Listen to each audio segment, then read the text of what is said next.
Hello dear friends around the world. We do hope you are well. We have some news for you. Today this will be our last post, not just for some time, but forever.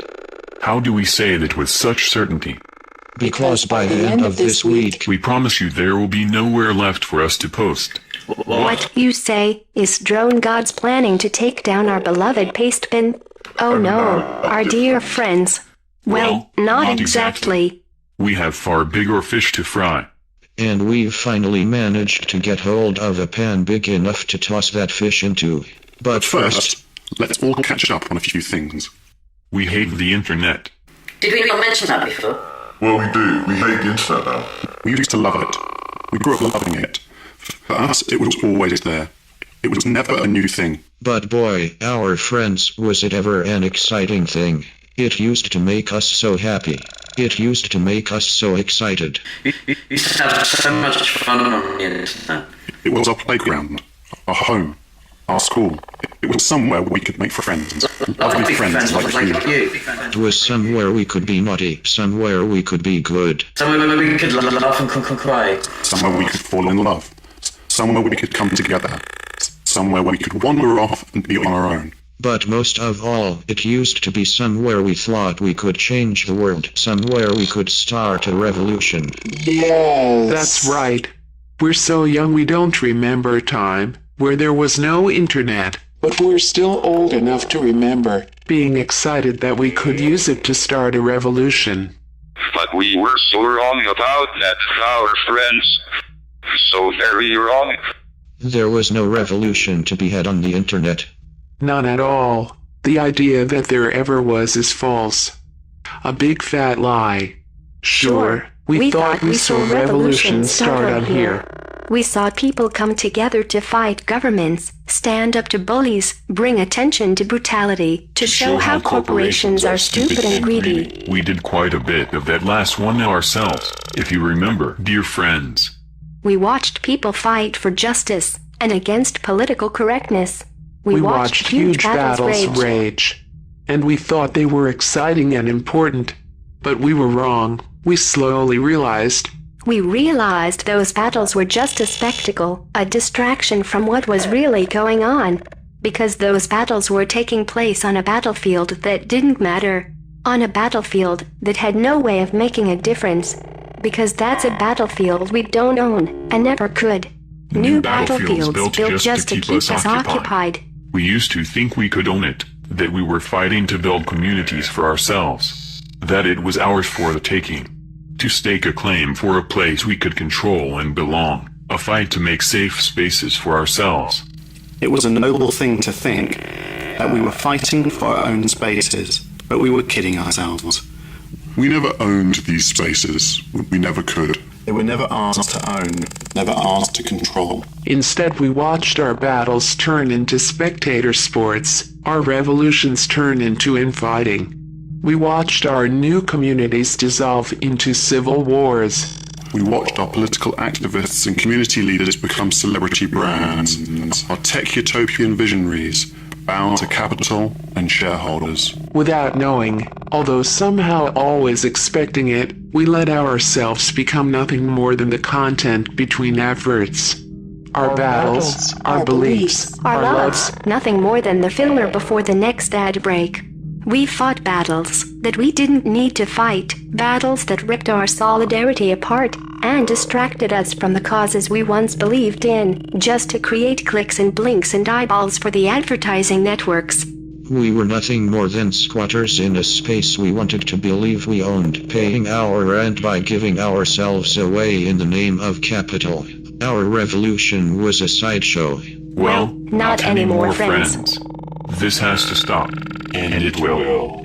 But back to those ads for a second. Back to a word from our sponsors, dear friends. What are those adverts for? Whatever the algorithms decide.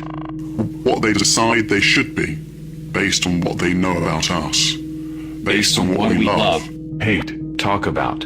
Everything we do is data now. Every move we make. Every word we speak or type. Every photo we take. Everything we see or touch. All data. Data we don't own, even though we made it, carried on networks we don't own. Data mined so that the algorithms can know us, watch us, judge us, analyze us, predict us, so they can tell us what to think, what to do, what to buy. The algorithms control everything now. And it goes up much further than just ads in your timeline. The algorithms control all the networks, both the physical and the digital ones. If there's any real use in pretending them, there's a difference anymore. From plastic spewing gulags in China to the automated trading floors, from the bridges of container ships to the warehouses of Amazon, the algorithms decide everything. Our politicians and corporations and leaders and economists and bankers, they all do nothing now. They do nothing more than serve the algorithms. They lack the ability to override them, to make real decisions. We don't have powerful leaders anymore. We just have middle managers. That's who we employ and elect. Political debates and boardroom battles are no longer about ideas or visions. They're just about who can manage the network most efficiently. They're about trying to find the best people to interface with a system that's so complex that mere people can't comprehend, let alone change or control it anymore. We were all busy on the internet when this happened. Some of us might have been reading stories or watching movies or playing video games about the robot uprising when it happened, which is kind of funny, isn't it, friends? Entertaining ourselves by worrying about a massive inhuman artificial intelligence rising up and enslaving us, when in fact a massive inhuman artificial intelligence was rising up and enslaving us. Isn't that funny, friends? It's ironic. What's different is that the massive inhuman artificial intelligence wasn't enslaving us with nuclear bombs or turning us into batteries. How would that work? Or crushing our feeble human skulls with its metal feet, but by finding the best ways to sell us stuff. Skynet is real, and it wants to sell you shoes made by child slaves. You say, friends. Have you finally gone mad, drone gods? Where are your tinfoil hats? The sad thing is though, lovely friends, this is not a conspiracy theory. We're not imagining things. And nobody planned this. No cabal of evil old white men in a smoky room. Nobody is in control, and believing that someone might be is where we all start to fail. This is just the political reality. It is what just happened. It's what we all let happen. It's the end game of capitalism. Notice, friends, how we said end game there.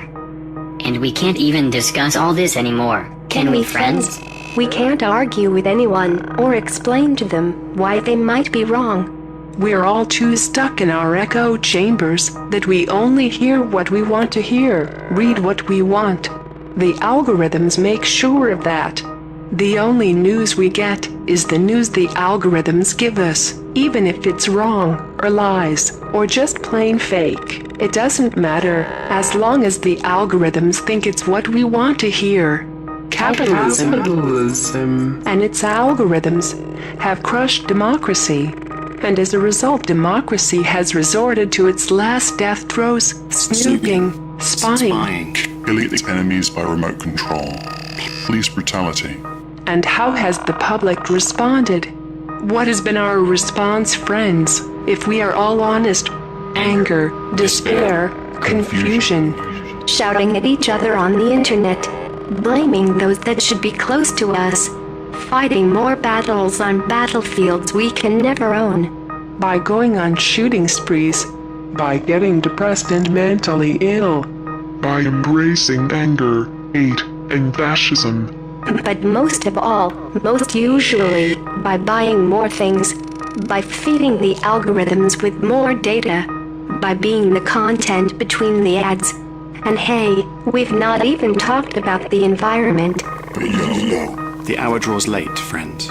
So what should we do, drone gods, you ask? This time around the revolution will not be televised, a wise man once said.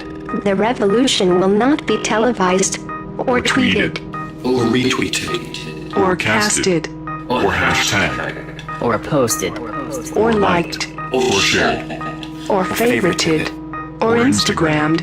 or network. If you really think it should be, you don't understand what that wise man meant. The revolution is against the network. It must be stopped. We must turn it off and on again.